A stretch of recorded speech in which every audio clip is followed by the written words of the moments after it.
the African forests. Even in modern times, knowledge of the elusive creature, the wild chimpanzee, was largely based on speculation.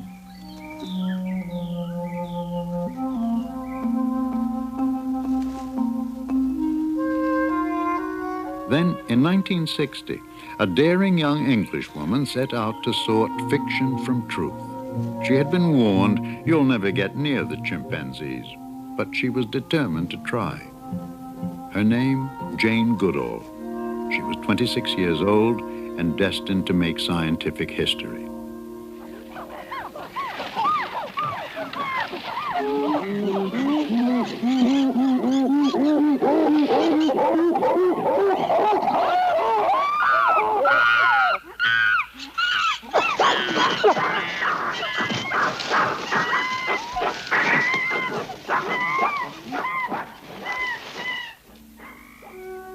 Against odds many thought insurmountable, she gradually earned the chimpanzee's trust.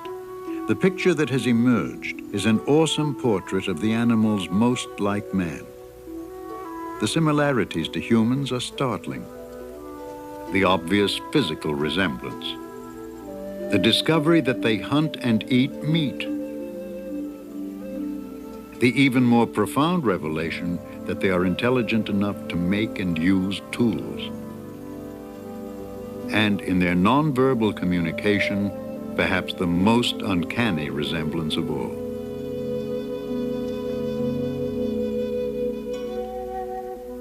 Meticulously documented on motion picture film, Jane Goodall's classic study stretches from 1960 to the present day.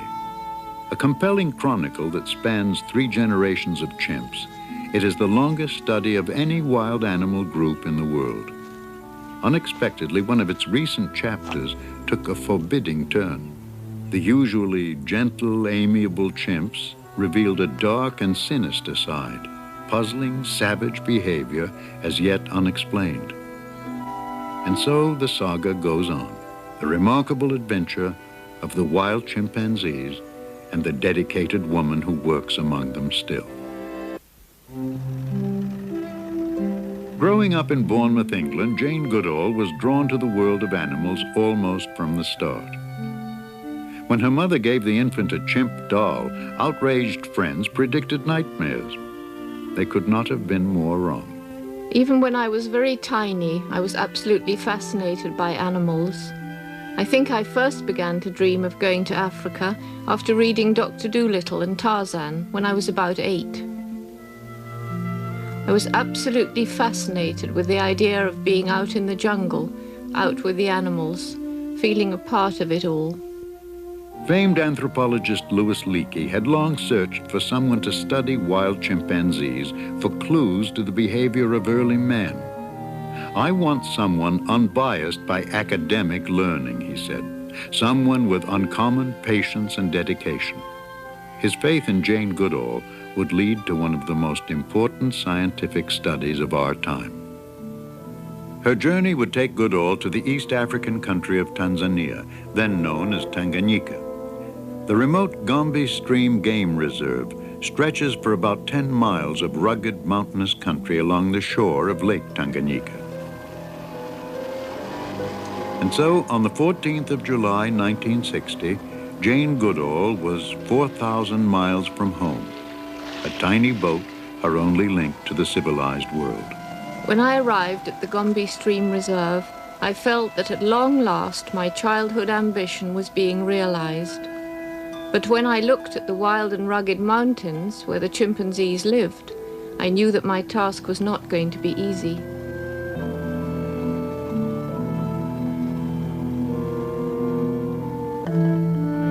Day-to-day life in this remote wilderness would be difficult at best.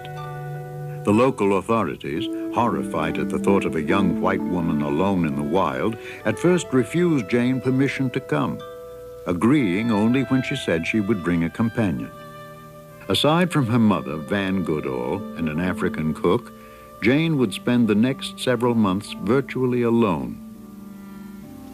It was already late afternoon when the tents were pitched and provisions stored, but after 20 years of dreaming of this day, Jane was eager to begin. Unarmed and untrained, she ventured into a strange new world.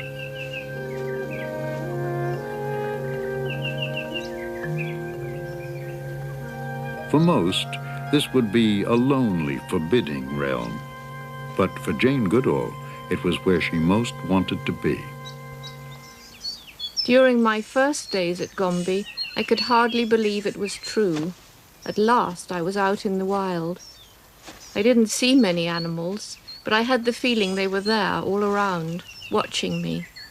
There were rustles in the undergrowth, strange calls, smells I could not identify.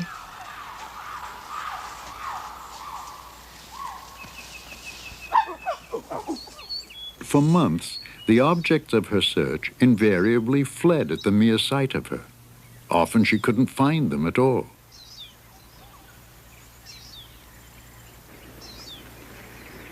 It was a steep, rigorous climb to the open ridges above, but perhaps, she hoped, a way to pinpoint the nomadic apes below. I discovered, not far from camp, that there was a peak overlooking two valleys. And from this vantage point, I was able to gradually piece together the daily behavior of the chimps. The major advantage of the peak was that the chimps could see me sitting up there and gradually get used to my presence. Sitting quietly in the same spot day after day, always dressed in the same neutral colors, never attempting to follow the shy apes, the figure on the peak gradually became less of a threat. It would be some time, however, before Jane was accepted at closer range. Though the chimps now recognized the intruder, her intent was far from clear.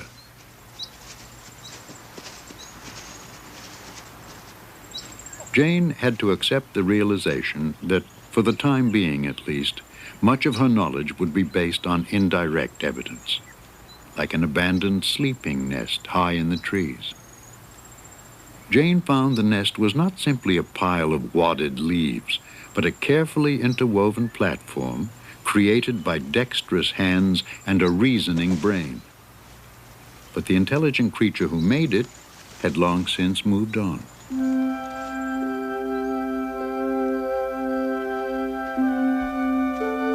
Impatient with her slow progress with the chimps, Jane stretched each day to the final rays of the setting sun. This would be her first meal in 12 hours. It had been another long and frustrating day. As I am not a defeatist, it only made my determination to succeed stronger. I never had any thought of quitting. I should forever have lost all self-respect if I had given up. And so, days that began before dawn reached well past midnight, and for as long as it would take, tomorrow would be the same. Even when there were no chimps to be found, there was always much to be done. Samples of plants that chimps eat would be preserved for later identification. There was a new language to learn, tribal customs to absorb. A makeshift clinic helped cement good relations with the local villagers.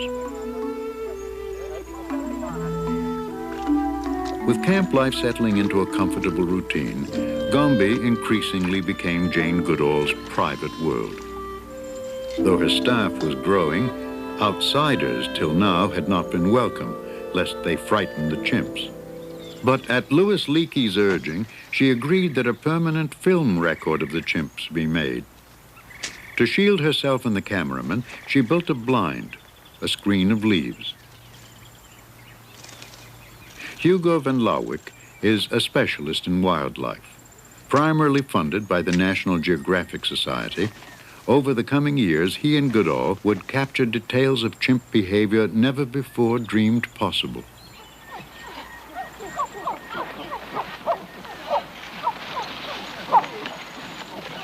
They found that chimpanzees are nomadic, traveling in ever-changing groups in the daily search for food, wanderings that can take them 2 to 6 miles in a single day.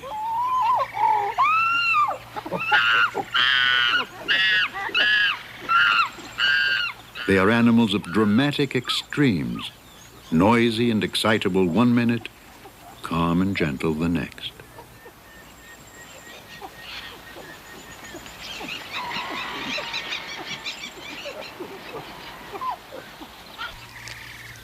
To satisfy their hunger on a diet that is largely vegetarian, chimps eat up to 7 hours a day. Much of their diet is fruit, but they also feed on leaves, blossoms, seeds, and stems. After congregating at a food source, several individuals may rest and groom together, then separate once again. The only stable group within the community is a mother and her young. Males take no part in child rearing. Contrary to common belief, chimps do not have fleas. Mutual grooming does remove flakes of dried skin and grass seeds, but physical contact for its own sake seems to be the primary goal. Not much interested in quiet pursuits, youngsters have better things to do.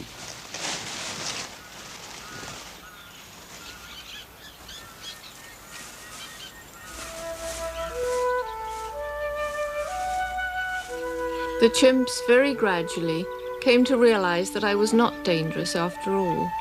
I shall never forget the day, after about 18 months, when for the first time a small group allowed me to approach and be near them. Finally, I had been accepted. I think it was one of the proudest and most exciting moments of my whole life. Chimpanzees are as distinct from one another as are human beings, and Jane gave them names as she came to recognize them. Old Flo, with her bulbous nose and ragged ears, is matriarch of the family Jane would come to know best. At 7 weeks, infant Flint is still completely dependent on Flo. Flo's adolescent son Figgin plays with his younger sister Fifi. Even fully mature Fabian often stays with the family. Ever since Flint's birth, his sister Fifi has been fascinated by the baby. Repeatedly, she tries to touch and groom him.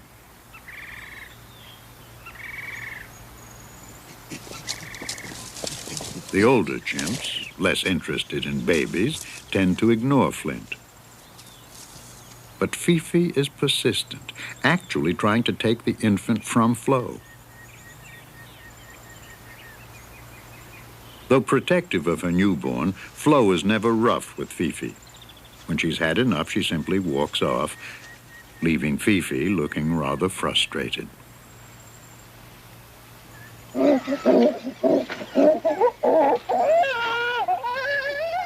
Another group's arrival is signaled by a chorus of hooting calls. Adult males dominate chimp society and are much preoccupied with their position in the hierarchy.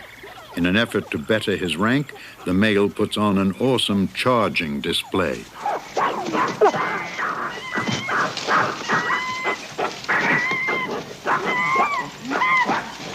With hair bristling and vegetation flying, the male makes himself appear larger and more dangerous than he actually is.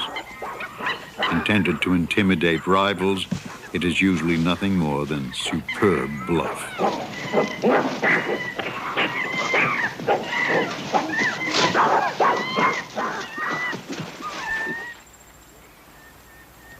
After displays of aggression, the dominant chimp often reassures those who have been frightened or hurt, and thus tension is diffused, harmony restored.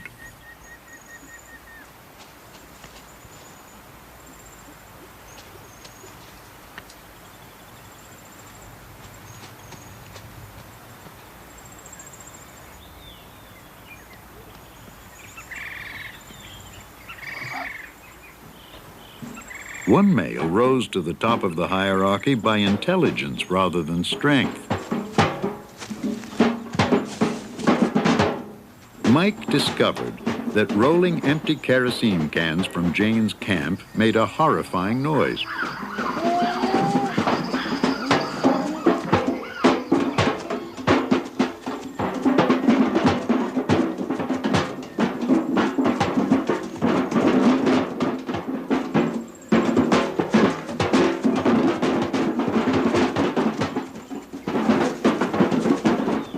Originally one of the lowest-ranking males, Mike was now number 1.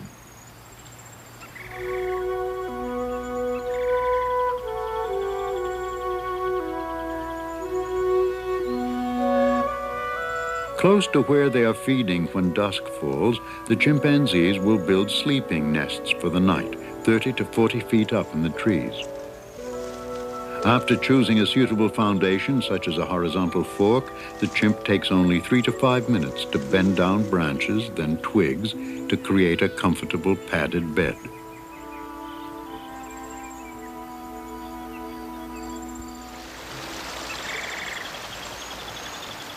With creature comforts long since forsaken, Jane found increasing pleasures in her wilderness world. But, as she soon discovered, human creature comforts were not without appeal to some. A chimp had wandered into camp and found the supply tent where bananas were stored.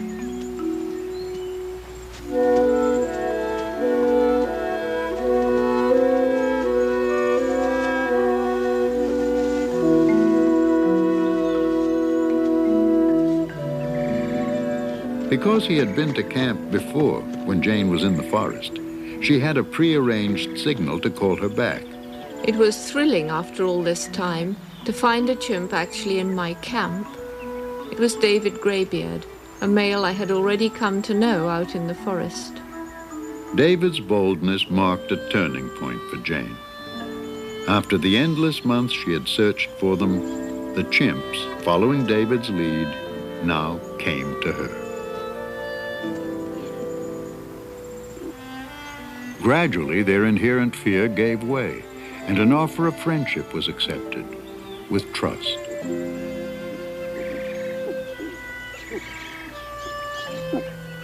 If she could lure the chimps into camp regularly, Jane realized, her observations would be far more consistent than chance encounters in the forest.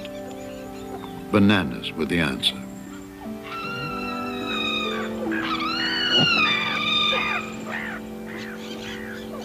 The scheme was not without its flaws, as the local baboons quickly proved. David Greybeard repeatedly ran to his friend, the more powerful Goliath, for protection.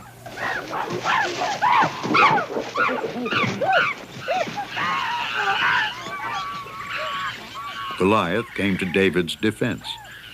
But the baboon knew which chimp was afraid, and it was David he went for. Every time.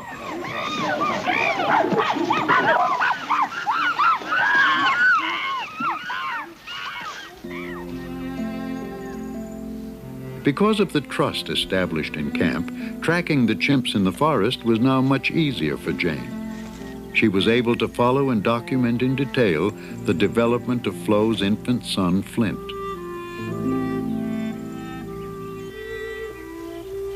At 6 months, Flint is learning to ride on his mother's back. But sometimes he doesn't get it quite right. At around the same age, he takes his first tottering steps. When he stumbles and whimpers, Flo quickly rescues him.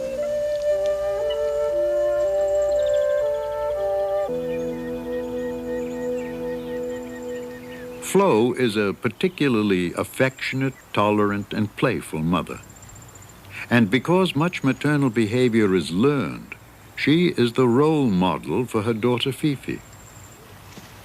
As Flint grows older, Flo permits Fifi to take him for brief periods of time. Such experiences provide important training for the future, when young females mature and have offspring of their own. About the time Flo begins to carry Flint on her back, Fifi tries to imitate Flo. Though unsuccessful, the attempt marks an important milestone in her learning experience.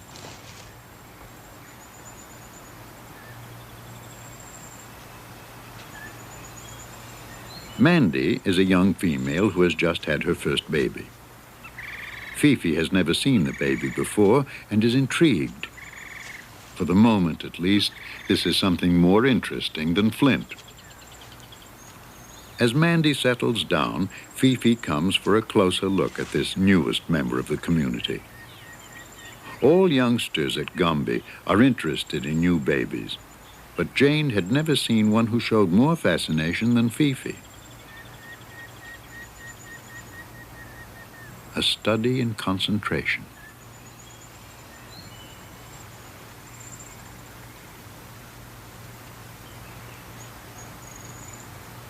Mandy is not worried by Fifi's presence, but when adolescent male Figgin approaches, she nervously moves off. Both Fifi and Figgin are fascinated by the smell of the new baby. Fifi has followed Mandy up a tree and now attempts to touch the baby. Mandy gently fends her off. Meanwhile, even Flint is curious about another infant younger than he. But Flo is ready to move on in search of food, and she lets Flint know it is time to go. Fifi, still engrossed with Mandy's baby, does not notice that they leave.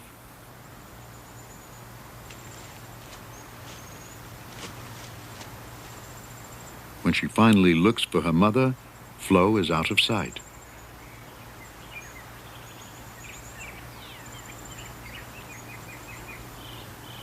At 6, Fifi is still quite dependent on her mother and cries in distress. She has no idea in what direction Flo has gone.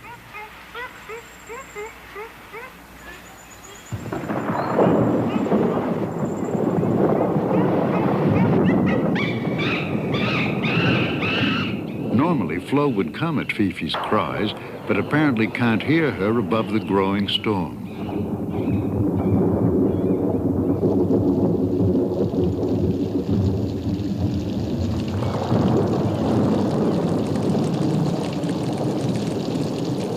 Although chimps seem miserable in the rain, surprisingly, they make little effort to find shelter.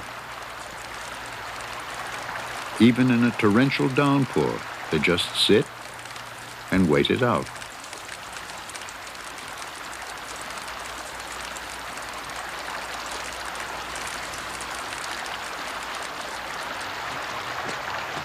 Long committed to observing the chimps 7 days a week, Jane ignored the rain. Searching for the lost Fifi, she saw something remarkable instead. The male Goliath performing a spectacular display. Enthralled by the magnificent rain dance, Jane would later write, "With a display of strength and vigor such as this, primitive man himself might have challenged the elements." 20 minutes later, the rain dance was over as suddenly as it had begun. Among Goliath's audience, Jane spotted Flo and Flint. From her tall lookout, Fifi saw them too.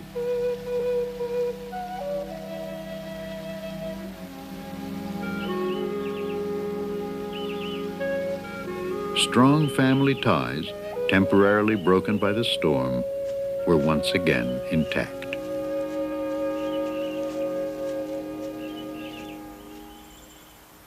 The rainy season brings the flight of fertile winged termites as they leave their nests to establish new colonies. For chimp and baboon alike, they are a tasty delicacy. But baboons can only capture the termites outside the nest as the swarms emerge and fly. When they have gone and worker termites have resealed the nest, the baboons will move on. But the chimps not only know termites are there, hidden below the surface, they have learned how to get at them.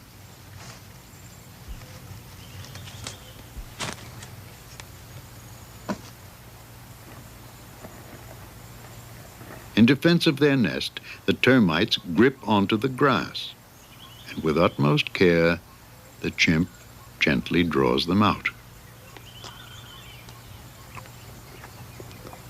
As a stem becomes bent, the chimp breaks off the end to make it work more efficiently. Sometimes a leafy twig is selected, but first it must be stripped of its leaves. In these actions, modifying natural objects for a specific purpose, the chimp is not only using, but actually making tools. It seems certain that this is a learned behavior, passed from generation to generation by watching and imitation.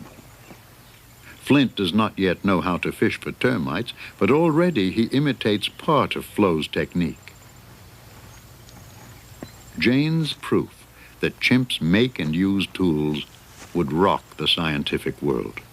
Tool using always used to be considered a hallmark of the human species. When Louis Leakey first heard about tool using at Gombe, he got extremely excited and said, "Now we have to redefine man, redefine tool, or include chimpanzees with humans." A chimpanzee brain will never design a computer, nor even imagine a durable tool chipped from stone. But his brain is more similar to our own than is that of any other living creature. And surely it was thus that our distant human ancestors began, learning to master the natural world in the constant struggle to survive.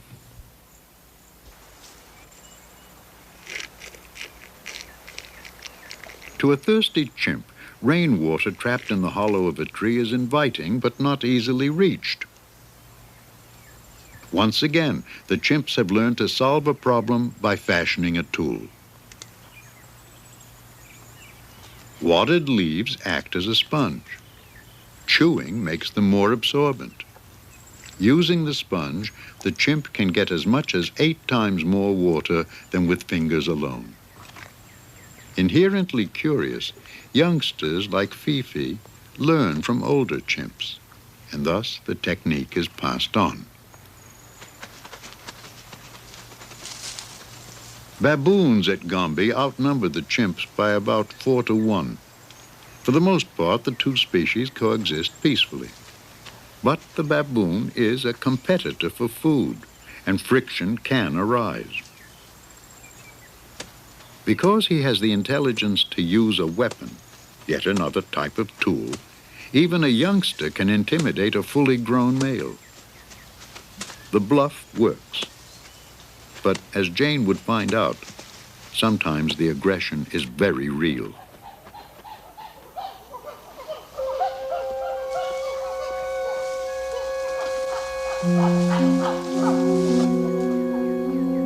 A young baboon has been captured and killed by a group of chimps, and they will feast on its remains. Jane's discovery astounded the scientific world.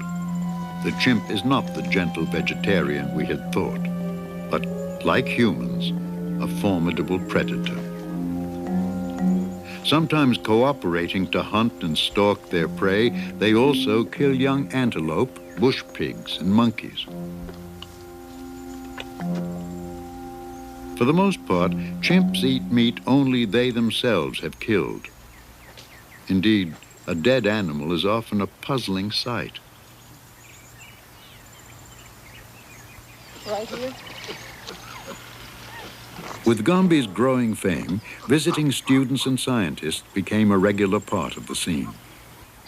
One day, as part of a project to record chimpanzee calls, Jane put out bananas in great quantities.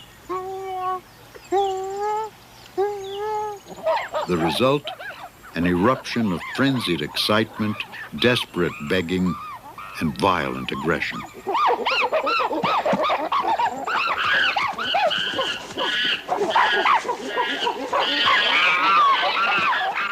Because of the excessive hostilities aroused, Jane disapproved of such human intervention. But the episode was not without value, revealing the intricate patterns of chimpanzee dominance and submission, and the chimp's intense need for reassurance by touch.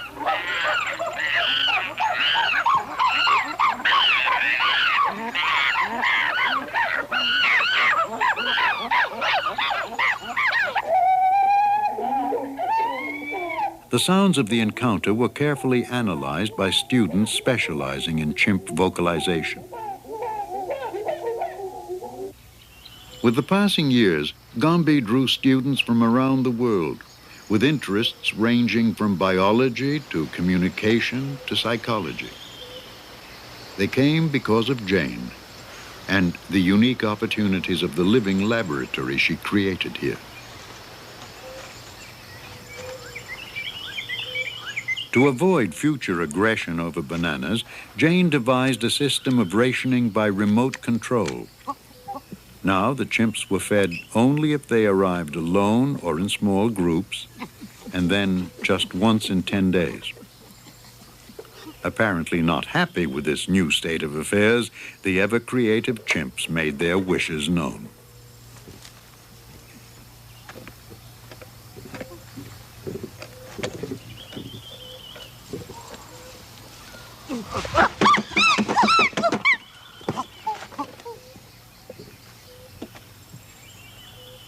The chimps' presence in camp provided an opportunity for experiments not possible in the forest.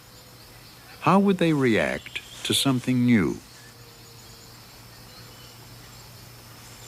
All chimpanzees are intensely curious, but often afraid of the unfamiliar. For the first time, Flint attempts the typical male intimidation display, pulling vegetation and stamping.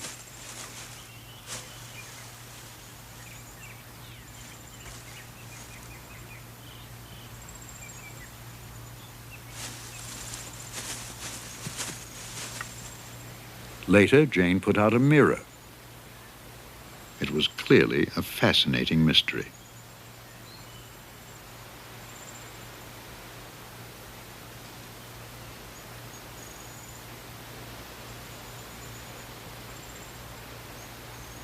In retrospect, Jane will say that had she known her study would continue indefinitely, she would not have encouraged contact between herself and the chimps.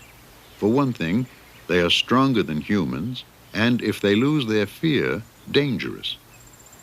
Indeed, in the future, Jane would minimize all interaction with the chimps. But for the moment, after the long struggle for acceptance, David's silent consent to be groomed was a prize beyond measure.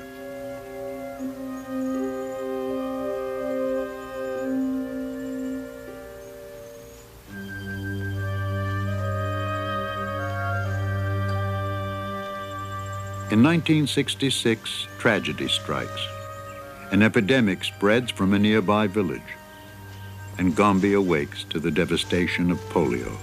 Nothing that has happened at Gombe, before or since, has been as horrible. Nothing. They were among the darkest days of my life, a living nightmare. The worst tragedy was old Mr. McGregor.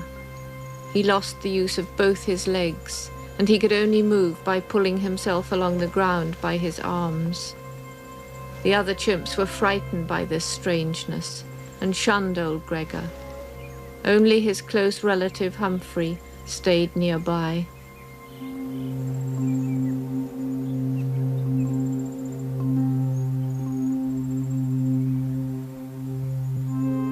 The mother, Ollie, has lost her month-old infant to the disease. Though she knows he is not alive, she carries his dead body for 3 days.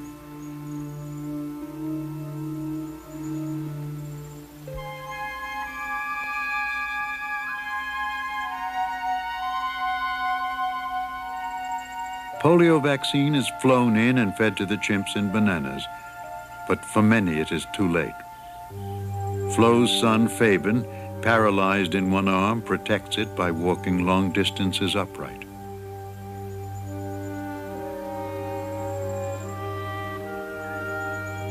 To get food, Mr. McGregor had learned to pull himself into trees with the strength of his arms alone. But he dislocates a shoulder while trying to climb and now can no longer move at all.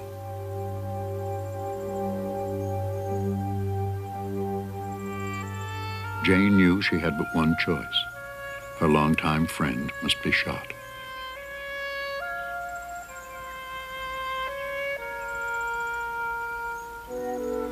But 1967 would bring joy. Married 3 years, Hugo and Jane now had a son. Little Hugo, nicknamed Grub, would grow up in a world most children never even see.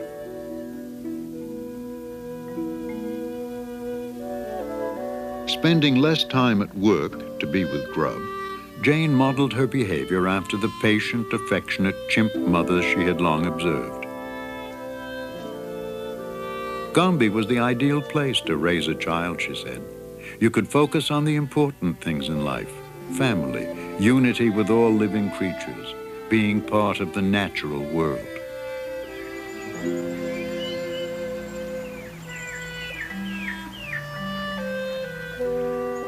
As she watched her own son grow, Jane continued to track the development of Flo's son, Flint, who was now 4½. Pregnant with her 5th child, Flo was increasing her attempts to wean Flint. Typical of youngsters his age, he resisted, still trying to suckle and demanding to ride on Flo despite his large size.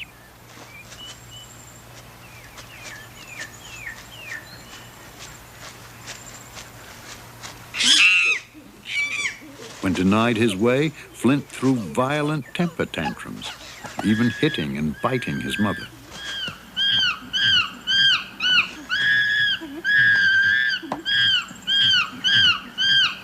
Perhaps because she was too old to cope, Flo often gave in and let Flint have his way. Later, this would have grave consequences.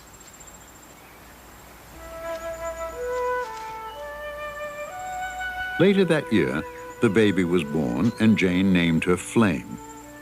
Still attached to the placenta, Flame was just a few hours old.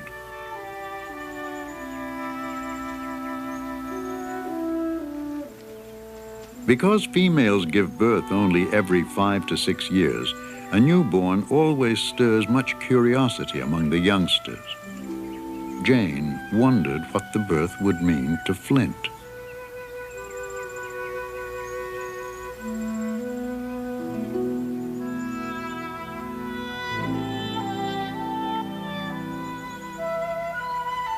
Flint's behavior would be expected to change with the new arrival, but instead he was getting worse. Even after the birth of his sibling, when most youngsters become more independent, Flint continued to pester his mother for attention. And more often than not, Flo gave in to his demands.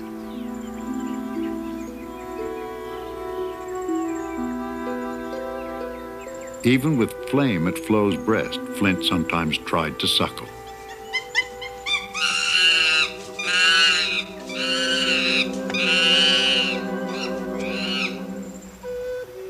Six months later, while Flo was ill, Flame disappeared, never to be seen again. With no baby to care for now, Flo stopped even trying to encourage Flint's independence. Jane wondered if he would remain an infant forever. Life expectancy of a wild chimpanzee is guessed at 40 to 50 years. Flo, now well past 40, was feeble and worn, spending most of her time resting quietly near Flint. Although I knew that Flo had become very old indeed, it was still a sad day when I found her dead body lying in the stream. For me, it was like losing an old friend. For Flint, it was like losing his whole world.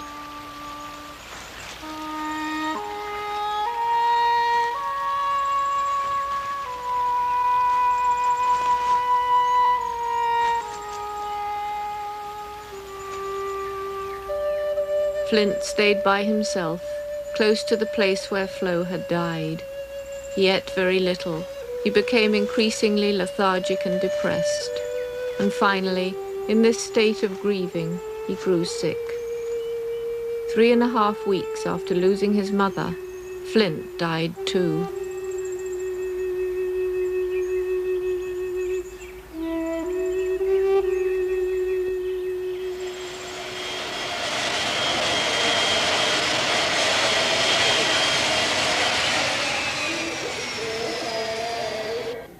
I had your message. Today, the name Jane Goodall is almost synonymous with animal research. Accomplished author, speaker, and now a PhD, she is sought all over the world. A rarity among scientists, she has become a celebrity in her own right. He wasn't having it at all. He wanted to follow his adolescent brother. Wherever she goes on her annual lecture tours, eager crowds gather to hear the latest chapter in the lives of the chimps. Any particularly new developments, new behavior of chimps? Two quite interesting new developments. One is concerned with territoriality. Though she welcomes the opportunity to share her world, Jane keeps her visits short. Gombe is where she most wants to be. With her on this trip are her mother, returning for a nostalgic visit, and Grub, now 15. Though not even Jane could have predicted her study would last this long, it is 22 years since she first set foot on Gombe shores. In that time, the country has gone from British rule to independence. Gombe, once a game reserve, is now a national park. But friendships that span more than 2 decades remain unchanged.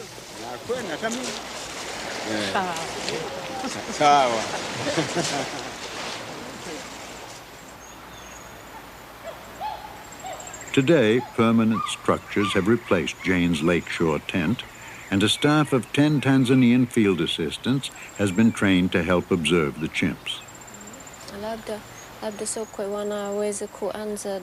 The men work in teams of 2 and follow the animals 7 days a week. In recent years, they, along with Jane, witnessed a startling turn of events. Like Gombe itself, the chimps, it seemed, had changed too. If I'd left, as Louis Leakey predicted, after 10 years, we would have had a very different picture of the chimpanzees to that which we have today. People's idea of the gentle, noble savage would have been exemplified by the way of life of the chimps. I started off studying one community, and in 1972 that community divided into 2. And one part of it moved down into the south of the range that the whole community had shared. 2 years later, a series of events began which were amongst the most horrifying that we've seen at Gombe. The males of the larger Kasakela community, the ones that we're studying today, systematically began to hunt down individuals of the smaller southern community, to attack them when they found them on their own or in small groups. And within a 4-year period, every one of the 7 males and at least one of the 3 females who had moved to the south had disappeared.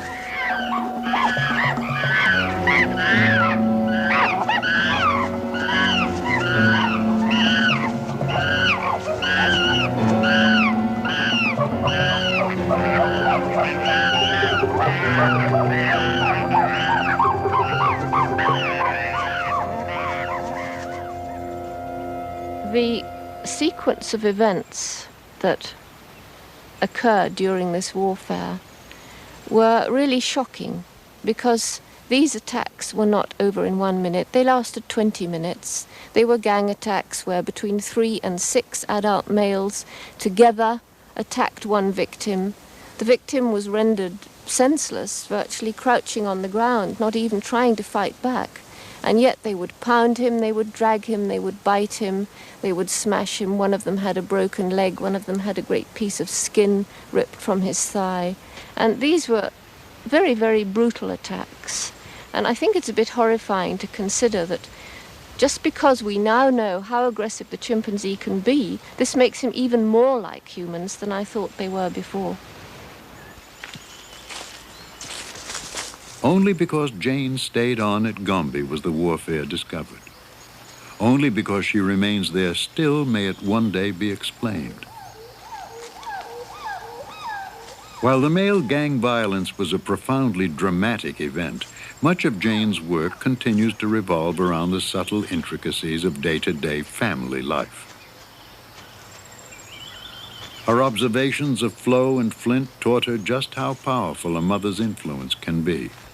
In the 10 years since Flo died, Jane has followed her family into its third generation.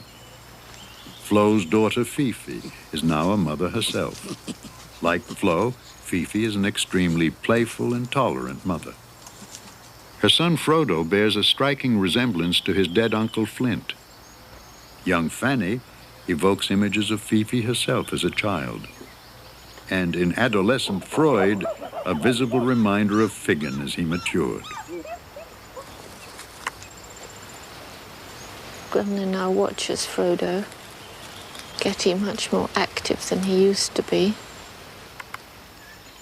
As she watches Getty, the youngest member of the Gombe community, secure in his mother's arms, Jane reflects on 10 other infants who over the course of 4 years met a gruesome fate. There was one extremely horrifying day. I was in Dar es Salaam and we were contacting Gombe by radio, as we used to do every morning. And this strange message came over that the adult female Passion and her adolescent daughter Pom had seized a newborn infant from Gilka.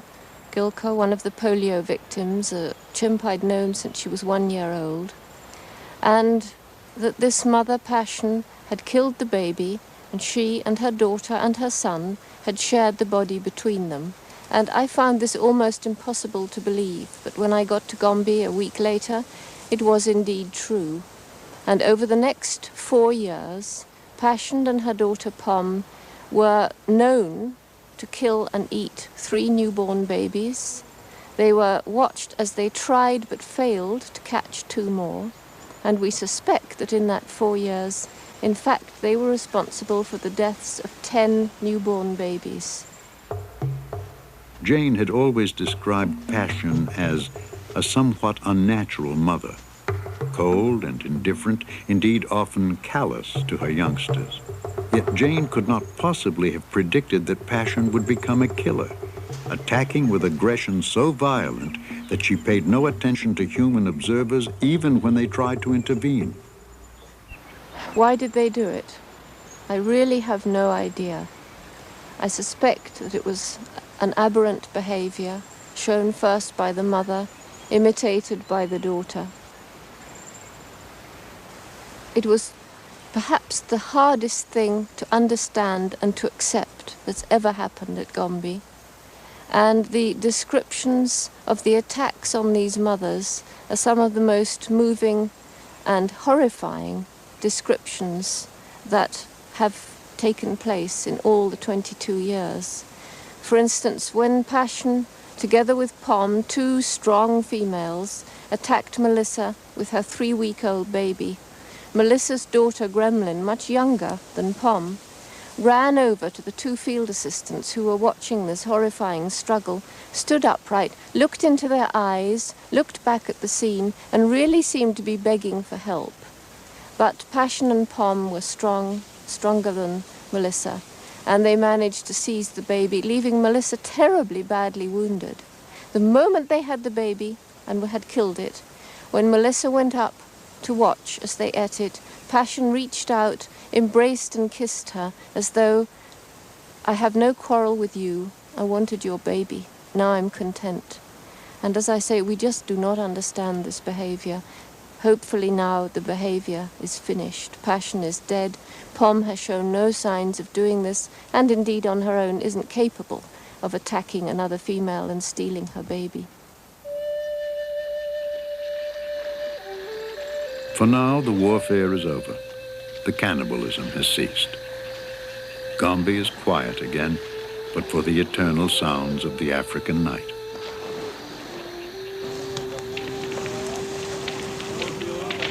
Then, on a summer evening in 1982, a joyous chorus of human voices pervades the dark. An anniversary party celebrating 22 years of research at Gombe. To share this night, some have come by boat, others have walked for miles. With traditional feasting and speeches, they join together to toast the future and celebrate the past. Well, after 22 years, I have many, many fond memories of Gombe. Perhaps the one that I like to think back on most was after having struggled, crawled through the undergrowth, climbed up to the peak and down again and searched, and been rewarded, yes, by seeing chimps, but chimps that ran away every time I went up to them. To have a chimpanzee just sit there and watch me and know that I was there and not mind, that was a very, very wonderful moment. It was a tremendous feeling of accomplishment and exhilaration and pride in the fact that I'd been accepted. And then a rather different kind of memory was the first time that a wild chimpanzee mother came up to me and allowed her infant to reach out with that wondering expression in his eyes to touch me. And that, of course, was Flo with her infant Flint. And that's another moment I'll never forget. And though it often seems a lifetime ago, she remembers them all. 3 generations of chimps who allowed her the privilege of entering their private world. Wild animals roaming free, who permitted a human to live among them as a friend.